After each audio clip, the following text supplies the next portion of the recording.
अच्छा जी, ये जो तस्वीर में आप देख रहे हैं ये पाउडर, ये है मोरिंगा पाउडर। इसको हम अपनी ज़ुबान में सुहांजना कहते हैं और ये मैं इसके कुछ कैप्सूल्स बना रहा हूँ। जैसे कि आप देख रहे हैं ये खाली कैप्सूल्स हैं, मैंने इनको भरना है।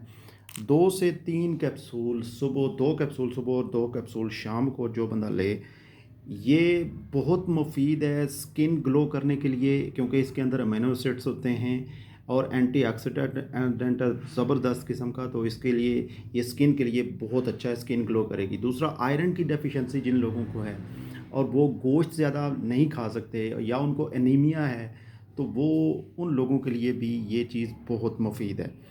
तीसरा ये कि जो मसल बिल्डिंग होती है हमारी, क्योंकि इसके अंदर बहुत ज़्यादा मिकदार में आयरन है, तो मसल बिल्डिंग हमारी बहुत ज़्यादा अच्छी होती है। चौथा ये कि इसके अंदर विटामिन ए और कैल्शियम की वाफ़र मिकदार मौजूद है, तो ज़बरदस्त किस्म का सप्लीमेंट है। बूढ़े लोगों को आप देख सकते हैं, जिन लोगों का जिगर कमज़ोर है, दिल कमज़ोर है, एनीमिया है, हर किस्म के, हर एज के बंदे को ये आप देंगे तो उसकी ताकत के लिए ज़बरदस्त किस्म का नेचुरल सप्लीमेंट है ये।